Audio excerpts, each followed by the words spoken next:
Our ancient lesson today that Sky and Marcia read a moment ago was written by the Apostle Paul to the church that he had founded in Rome. Sometimes among progressives, Paul gets a bad rap, much of it undeserved, in my opinion at least.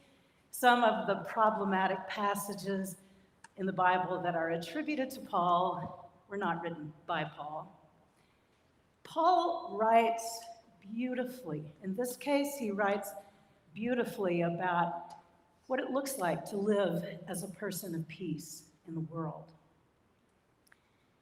Back in the day, tolerance was the buzzword, tolerance was the goal, and tolerance is better than intolerance, of course, but it's a low bar for peace. We're required by law to be tolerant. As Martin Luther King said, peace is not the absence of conflict. Peace is the existence of justice for all people. How is it that people who are very different move from simply tolerating difference to a deep sort of reciprocity where we live not only side by side, but we also form diverse, meaningful relationships that help all people to thrive? That's a good question. It's a difficult question. One thing I love about our denomination, the United Church of Christ, is that we've been asking difficult questions for a long time. 40 years ago, a little over that, the UCC formed a peace theology development team. Its job was to come up with a theology, policy, and structure to enable the UCC to be a peace-building church. They considered all three historic approaches Christians have used in regarding issues of war and peace: pacifism, just war, and crusade. And they attempted to move beyond those traditions to a broader understanding that's rooted in a vision of shalom, linking peace with justice. The result is a concept called just peace. Just peace is grounded in God's activity in creation. Creation shows the desire of God to sustain the world and not to destroy. Just peace, then, is grounded in covenant relationship. In the biblical tradition, God creates, and God calls us into covenant. God calls us into friendship. Ezekiel 37 says, "I will make a covenant of peace with them. It shall be an everlasting covenant with them. I will bless them and multiply them, and will set my sanctuary among them forever." From that theology came the opportunity for UCC churches to discern and then to perhaps proclaim an identity as a just peace church. We proclaimed ourselves a Just Peace Church in 2017. Today is Just Peace Sunday, not only here, but in all Just Peace churches in the UCC. Just Peace is more than a label. Once the proclamation is made, the work begins. And hopefully it goes on forever. It goes on forever because peace building is hard. Today we're going to talk about two realms that are particularly challenging when it comes to peace building. The first, peace building is hard among people with whom we vehemently disagree. And by saying we, I do not mean you should have seen the teleprompter just then. I wake up in the middle of the night sometimes thinking that something like that would happen, but now it's back to normal. Okay. By saying we, I do not mean that all of us in this space and on the live stream are united and that we disagree with the same people out there. I mean, there may be a little bit of that, but by saying we, I'm just acknowledging that all of us have people in our lives with whom it's hard to be in true, respectful, loving, peaceful relationship. The differences may be political, ideological, or personal. And I draw insight today from a terrific book by Kirsten Powers. Powers is a political analyst at CNN. She writes for USA Today. She describes herself as a liberal journalist who worked at Fox News earlier in her career. To state the obvious, whether you are a conservative at MSNBC or a liberal at Fox News, you're probably going to have some challenging relationships. Powers wrote a book about it. Her book is called Saving Grace. Speak your truth, stay centered, and learn to coexist with people who drive you nuts. Powers writes that grace is what makes coexistence possible. Every thriving relationship in history between friends, family, communities, countries has been saturated with grace, she writes. Grace is what lets us stumble, fall, get back up, and try again. Grace is what welcomes you back after you have failed someone or failed yourself. Grace is the father running to embrace the prodigal son when he's starving, penniless, and drenched in shame. Grace is refusing to reduce people to the sum of their worst actions. The practice of grace, she says, enables us to see God in every single person, no matter what they've done, what they believe, who they voted for. Grace is giving other people space to not be you. Grace is something that most of us love to receive, but it's often the last thing that most of us want to offer. Instead, we incline ourselves to what Philip Yancey calls ungrace, withholding that which the world desperately needs. More often than not, ungrace is the lens through which we see people who do not share our political, religious, or moral values. Finding grace for those folks can feel impossible because we are usually called upon to offer it when we're confronted with someone who has deeply threatened our sense of right and wrong. Grace, by definition, is unmerited favor. If we can come up with a reason why someone deserves grace, then it's probably not grace. That's what grace is. Here's what grace is not. Grace does not mean that you have to check your passionate beliefs at the door. It does not ask you to accept the status quo. It does not encourage silence in the face of wrongdoing. The old activist dictum, if you aren't pissed off, you aren't paying attention. It's when that righteous indignation starts tilting into self-righteousness and hatred that we're in the danger zone, both personally or as a community, perhaps as a country. It's one thing to make a clear-headed judgment. It's essential to peace building that we do that. It's another thing to become judgmental.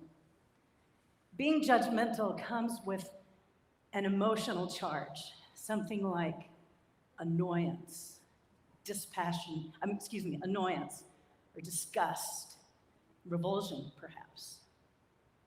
While discernment is calm, dispassionate, and clear. Discerning judgment provides information. That's important. It's very important to note that grace looks different in the realm of repeated or harmful behavior. If you were here last week, you heard Mayor Yemi and Nancy Hingham talk about that. In those situations, grace looks like accountability. Soon after he was elected president, President Biden called for unity among Americans. You might have remembered that. Some people took issue with that. Too often, grace is thrown around when people in power want you to ignore the fact that someone did something terrible, like, say, incite a mob to storm the US Capitol in an effort to overthrow an election and assassinate lawmakers. President Biden called for unity in the aftermath of that, and then he clarified what he meant by that. He said, it's important to try and eliminate vitriol and avoid ad hominem attacks on one another. Kirsten Powers finds grace to be a better word than unity, because grace doesn't ask for agreement. The word unity can be triggering for people who have been historically marginalized and mistreated. The desire for unity has too often been used to justify ignoring the needs, rights, and dignity of marginalized people. Grace asks no one to find common cause with people who prioritize unity in the dominant culture over equality, justice, and the dignity of all beings. Sometimes the practice of grace calls us to live into the possibility of what does not exist. Making a conscious choice to offer grace is a way to explore a different way of being in the world. It's a world that we can't wrap our brains around, but it's a desire for an earth as in heaven. A spiritual practice of grace, then, is essential to building a culture of just peace among people with whom we disagree. The second realm in which it is challenging to create just peace is related to climate justice. Do we interact peacefully and justly with the earth and with its creatures? That question resonates with many of us. Others might say, well, God gave humans dominion over the earth, and so we decide what happens with it. Now, that will be an entire sermon at some point in the future. For now, I do find that to be a problematic assumption, and I'll share a little bit more about why in a few moments. Last May, our church formally began discernment on whether to become a creation justice church. That's another UCC designation that we're exploring right now. Now, proclaiming an identity as a creation justice church is a way of publicly stating and reminding ourselves that we are committed to caring for God's creation, that it's a high priority for us. I'm grateful for all of the conversations I've had with many of you on this topic. Many of us are enthusiastic supporters of upping our commitment as a church to caring for creation. Many of us feel the sense of urgency about interacting more peacefully with the earth and with its creatures. And some of us struggle to connect just peace with creation justice. It's not that they're against caring for creation, of course, but to some, it's a lesser call than working for justice and peace for people. So I just want to close with why I see caring for the earth as a just peace issue.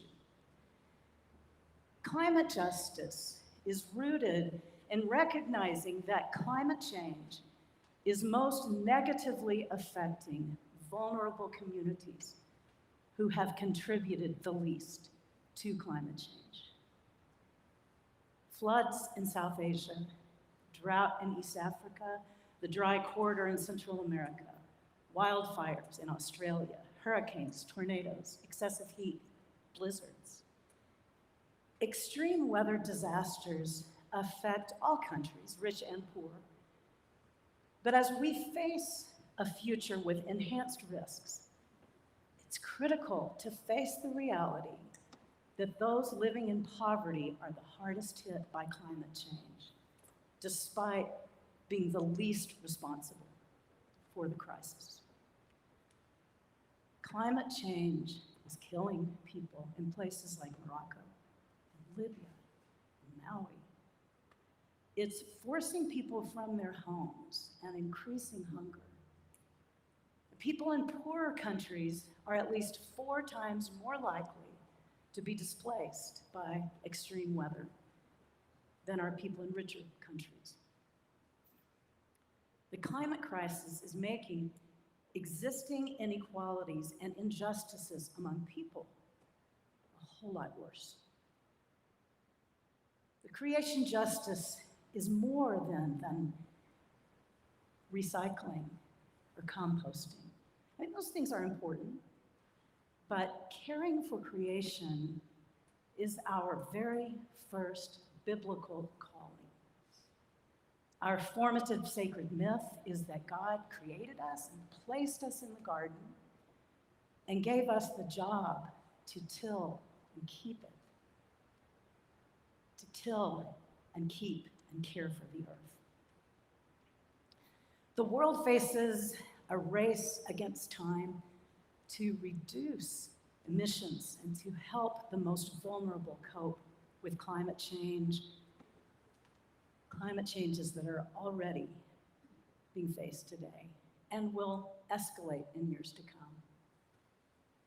The choices we make are an expression of our faith with people and with the earth and its creatures. Our youth have something to say about that. They made a video for us, so I'll let them have the final word.